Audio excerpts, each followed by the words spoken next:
નમસ્કાર. દિવસભરના તાજા સમાચારોમાં તમારું સ્વાગત છે. તમારી સાથે હું છું પિનલગીરી ગોસ્વામી. સમાચારો વિસ્તારથી જાણીએ એ પહેલા મહત્વના સમાચારો ઉપર એક નજર. નમસ્કાર મિત્રો આજની વિડીયોમાં પ્રથમ વાત કરીશું જમીન માપણી તાત્કાલિક થશે અસર. મહેસૂલ વિભાગે જમીન માપણી માટે પરિપત્ર જારી કર્યો છે. જમીનમાં હિસ્સા માપણીની કામગીરીને અર્જન્ટ ગણવામાં આવશે અને ફી રિસિપ્ટ જનરેટ થયાના 21 દિવસની અંદર જમીન માપણી કરવા અથવા તો એવી અરજીઓનો નિકાલ કરવાનો આદેશ થયો છે. આ નિર્ણયને કારણે રેકોર્ડ તત્કાલ બનશે, વહીવટી સમય બચશે, બિલ્ડર્સ અને ગ્રાહકો માટે લોન્સ લેવામાં વિલંબ ઘટી શકશે, વ્યાજમાં પણ રાહત થશે, સરકારી સહાય, વેચાણ અને એને રૂપાંતરણ ઝડપથી બની શકે છે. મિત્રો, અન્ય મહત્વના સમાચારની વાત કરીએ તો રાશન કાર્ડ ધારકો માટે અગત્યના સમાચાર છે. હવે અનાજ ભવિષ્યમાં પેકેટમાં પણ મળી શકે છે. અન્ન નાગરિક પુરવઠા મંત્રી કુંવરજી બાવળિયાએ જણાવ્યું છે કે ગરીબોને આપવામાં આવતા અનાજમાં કોઈ પણ પ્રકારની મિલાવટ ન થાય તે માટે અનાજનું પેકેજિંગ કરીને વિતરણ કરવાનું વિચારણા કરવામાં આવી રહી છે. આવનારા બજેટમાં અનાજના પેકેજિંગ કરવા માટે રકમની જોગવાઈ કરવામાં આવશે. આ ઉપરાંત પેકેજિંગ બાબતે કેન્દ્ર સરકાર પાસેથી મંજૂરી મેળવવા માટે પરામર્શ કરવામાં આવી રહ્યો છે. અનાજ, કઠોળ, ખાંડ ને પેકેટમાં નક્કી કરેલા જથ્થા મુજબ વિતરણ કરવાનું વિચારી રહી છે. મિત્રો, અન્ય મહત્વના સમાચારની વાત કરીએ તો મફત સિલાઈ મશીન. ભારત સરકારે 2025 માટે મહિલાઓ માટે મફત સિલાઈ મશીન યોજના જારી કરી છે. 15,000ની આર્થિક સહાય આપવામાં આવશે જેથી તેઓને રોજગાર અને સ્વરોજગારની તક મળી શકે. પ્રધાનમંત્રી વિશ્વકર્મા યોજનાની સત્તાવાર વેબસાઇટ pm.vishwakarma.gov.in ઉપર તેની અરજી કરવાની રહેશે. 15 જાન્યુઆરી 2025 થી 31 માર્ચ 2025 સુધી અરજી કરવાની રહે છે.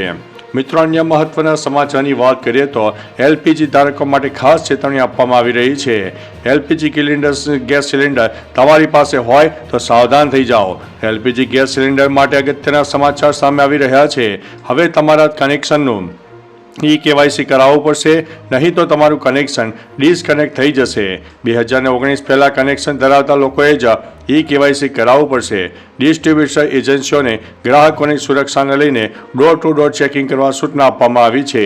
એજન્સીઓના કર્મચારીઓ ઘરે ઘરે જઈને સ્ટવ અને પાઇપ પણ ચેક કરશે. જેમણે 31 ડિસેમ્બર સુધીમાં કેવાયસી નથી કરાવ્યું હોય તેમના ગેસ કનેક્શન રદ કરવામાં આવશે. મિત્રો, અન્ય મહત્વના સમાચારની વાત કરીએ તો પશુપાલકો માટે ખુશખબર સામે આવી રહ્યા છે.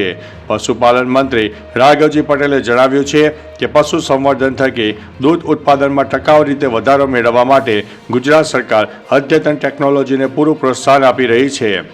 એમાં જ ખાસ કરીને સીમન ડોઝની જેમ ગુજરાત સરકાર દ્વારા હવે IVF કરાવતા પશુ માટે પણ ₹5,000ની સહાય આપવામાં આવશે.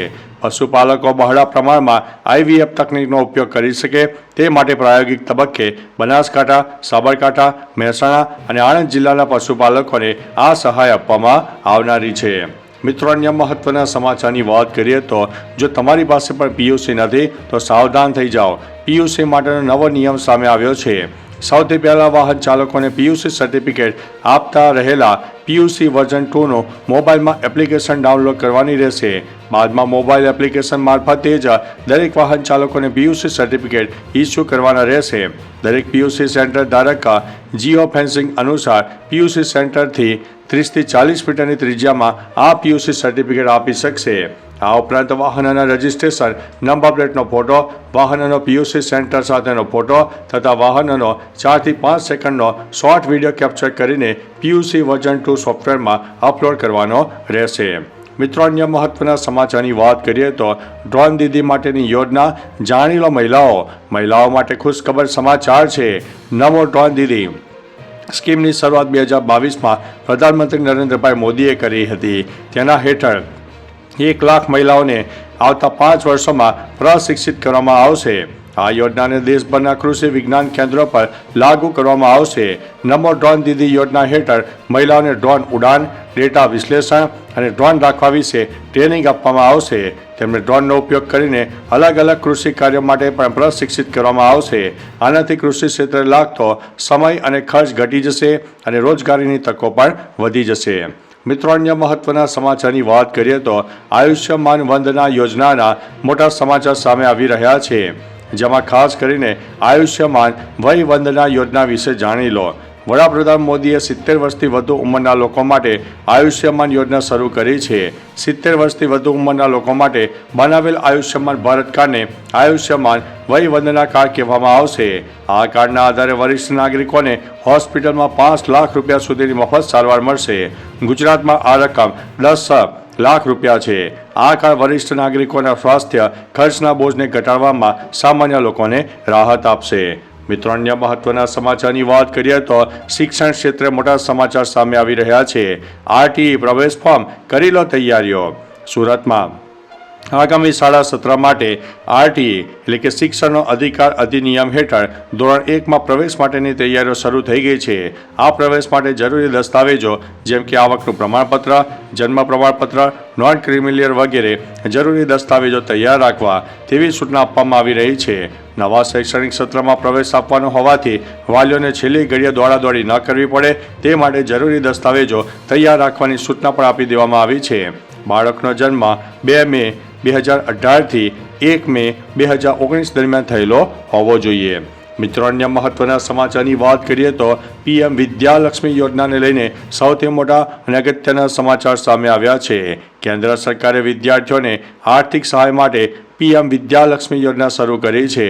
બુધવારે કેન્દ્રીય કેબિનેટે આ યોજના પીએમ વિદ્યાલક્ષ્મી યોજનાને મંજૂરી આપી દીધી છે। આ યોજના દ્વારા દેશના લગભગ 22 લાખ વિદ્યાર્થીઓને વાર્ષિક લાભ થશે।